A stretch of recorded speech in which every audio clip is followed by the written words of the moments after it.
A music festival is much more than just a series of concerts. It's a complete experience, a journey that transcends the music itself. With thousands of people coming together to enjoy live performances from their favorite artists, the logistics and non-entertainment related details play a crucial role in making the experience a memorable one. From parking, security, and cleanliness to the variety of food, drinks, and other amenities, these things, when done right, fade away in the background to allow the live music experience to take center stage and be enjoyed to the fullest. But when done poorly, can really tarnish and ruin the fun. In this video, we're reviewing the logistics and everything else non-music that goes into making a cohesive music festival experience for the Aftershock 2022 festival in Sacramento, California. This was the first time the festival was held after the world closed down due to the COVID-19 pandemic, so some things are bound to have changed, and it's reasonable to expect some cruft to have been built up over the years of inactivity. Some cruft between the creases and the cracks, sure, but I wasn't expecting entire services to be running off of it. The shuttle service from the shuttle parking lot to the fairgrounds on the first day was a huge mess, to say the least. Despite being advertised as a convenient and timely option, it ended up leaving attendees waiting in a seemingly endless line for hours. I recall a woman complaining about how livid she would be if she missed a band meet and greet she had paid up front for due to the shuttle fiasco.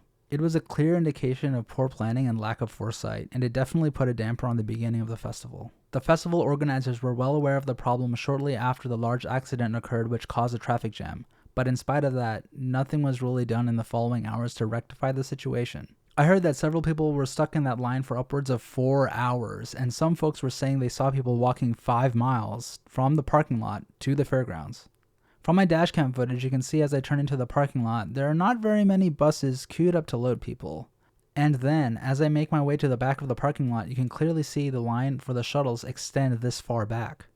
At the time, I didn't give this much thought, but oh boy was I in for a surprise.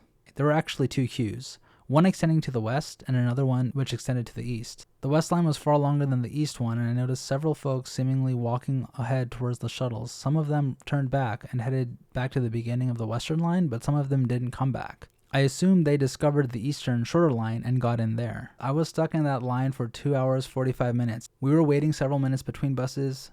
This area seems to be severely understaffed. There's one event staff manning each of the shuttle lines, whose main responsibility is checking that we have the correct pass in order to board the shuttle.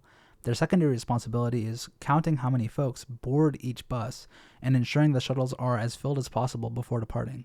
The other guy at the right is the only person conducting scans of the QR codes with one scanner. He was alternating between scanning people from each queue when I got there, which largely coincides with this other person's account of what was occurring about a half hour previously.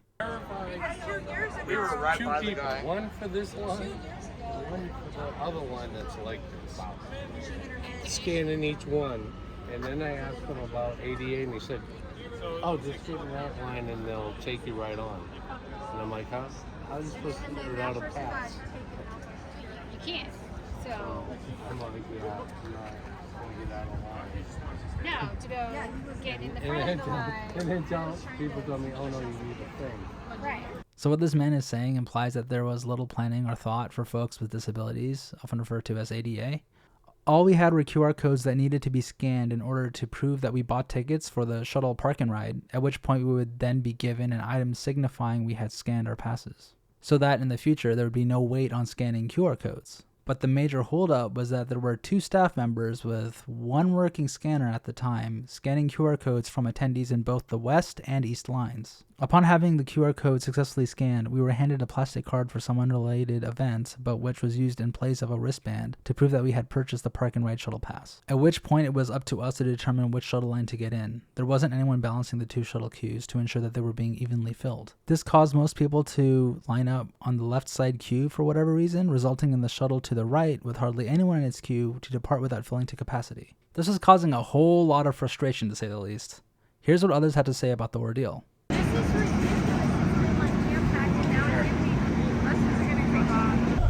why they didn't have enough people at the box office scanning, and that one dude showed up just to do that. Should have had 10 people there. It's also like more than you anticipated. Like, you know how many tickets you sold. That's what I'm saying. This is always a shit show. Upon arriving, we were provided free bottles of water as an apology for the piss poor service. I mean, I guess something is better than nothing. Since the bottleneck was back in the shuttle loading area, it made it so that there was hardly any line at the music festival gates. Though I should mention, even on the following days when there were no shuttle issues, there was never really a line at the music festival entrance. That was one area where they knew how to keep traffic effectively moving. After making it through the security checkpoint and past the wristband scanners, I immediately noticed how unpopulated the area seemed despite it being late in the afternoon. It felt almost as if no popular artists that could really bring in crowds were playing that day, while I knew that to be untrue. Killswitch Engage was slated to play within the hour and Evanescence within the next 2 hours. It was evident that the Shuttle Fiasco was the main reason the festival fairgrounds weren't as full as expected. This actually brings about big issues for the event, not only in the form of unhappy customers that could potentially ask for refunds, not recommend the event to others, or not coming back entirely, but for low sales for all the merchandise and concession vendors within the festival itself. It is in the best interest of the festival organizers to get people to the event and keep them there for as long as possible, as the longer people stay around, the likelihood of them spending money goes way up. The vendors there benefit, and the artists benefit by being exposed to more ears that were previously unfamiliar with them. So I say this for the less initiated, but this was basically a no-brainer for the organizers, and shuttle service was greatly improved the following days. At the end of the first day on the return shuttle ride back, there were 2 instances of my queue not receiving a shuttle to board because that shuttle was stopped 1 queue early in order to pick up persons with disabilities in the adjacent queue. This means that people with disabilities were still being required to travel a good while to the queues with everyone else before being able to board. However, starting on the 3rd day, I did notice an improvement in that there was a shuttle pickup zone at the beginning of the shuttle queue, specifically for ADA accommodations. The next day, I ran into some event employees, and this is what they had to say. It's nice. It appears that it's much better today. Yeah, it's much better. They fixed the things. What was the problem? There's lack of management? The buses got hung up down there. They couldn't get over here. It's taken about 75 minutes for a bus to go there and come back. Okay. So we all stood in line here for 2.5 hours. Bad traffic or something? There was a crash on the freeway, and then there was some congestion. Freeway on ramp. They couldn't get buses past it. They're going to trade that out for a So now you should have like a 5-minute wait to be gone. Cool, thank you. That evening, I ended up getting into a discussion with another event employee who revealed details of what happened and what was done to bring things back on track. He disclosed he worked for Seed, an event logistics company, and that the first day, the local venue, Discovery Park I believe, was in charge of the shuttle service for the day. The second day, Seed was put in charge of the shuttle service and the logistics surrounding getting people from the parking lot to the fairgrounds and back. And it showed. So, what's the lesson here? Logistics is serious business, and at scale, is very challenging to do. I mean, Russia has a failed war thanks to some massive logistic failures early on in their campaign.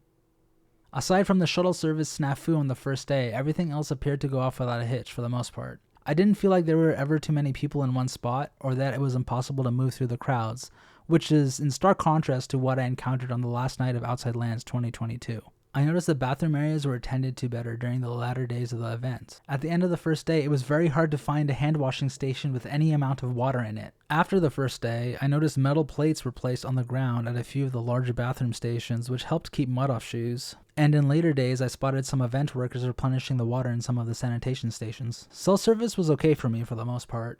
I was using Xfinity Mobile, a mobile virtual network operator that piggybacks off of Verizon's network. Since it relies on Verizon's network, it gets deprioritized service in the event of congestion. I did experience degraded service despite having full bars a handful of times. This is worth noting because at large events like this, the native cellular infrastructure can't handle the concentration of cell phones in one area, and additional microcell sites need to be brought in to handle the load. So I was glad to see that they accounted for this, and for the most part, cell service was okay, despite those few hiccups. The orientation of the 4 stages provides some benefits and makes some sense upon closer inspection. The layout allows for a simple partition of festival goers and behind-the-scenes workers and artists.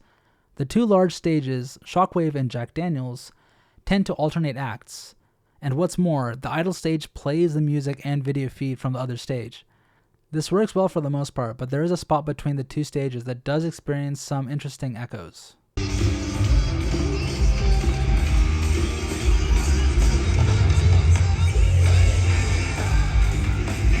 The remaining 2 stages, DW Presents and Coors Light, are closer together but are angled away from each other at roughly 90 degrees so that they don't need to operate in lockstep with one another like the other stages. Since the Coors Light stage is angled away from the central area of the park, it makes the stage isolated, relatively unseen or heard unless you are in that small corner of the park.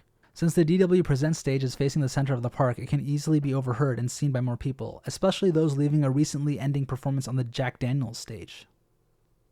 As for food and drink, since this event has a no in-and-out policy and prevents you from bringing in your own food and drink, they unabashedly overcharge for small food portions. What a surprise. Personally, my strategy is to have a big breakfast and then opt for one meal at the festival, which tends to be smaller portions than what you're used to seeing at eateries in the country, even with all the shrinkflation going on, followed up by a large-ish meal later at night after leaving the festival. Water stations are hard to miss and are placed in easily accessible locations towards the center of the festival grounds, so you don't really have to walk too far to get to one. Something interesting I noticed is that alcohol tends to be sold in close proximity to bathrooms. That's awfully responsible of them. There's even an art gallery, and more commonly these days, a place to enjoy cannabis products as well. Something subtle that I failed to notice until the third day was how they trimmed the lower branches of trees so as to still provide natural shade while improving see-through visibility, which I found to be a great attention to detail. That reminds me to mention, the weather was quite warm, very solidly in the 90s all 4 days of the festival. The abundance of shade in the festival grounds was a welcome asset that many took advantage of. They do have an app which is useful in keeping track of where and when the performances you wanted to see were, but aside from that, I honestly didn't use it all too much, so I can't fairly comment or assess it. Maybe I'll have more to say about it next time. There was apparently a stray deer that managed to make its way past security. The energy of the crowd in or near the pit was great. I ended up taking a crowd surfer's foot to the face, but hey, that never killed anyone, right? Overall, it was a fun experience. Good bands, good energy, good mosh pits, good people, and with the exception of the Park and Ride's shuttle fiasco the first day, was well put together. Looking forward to the next one.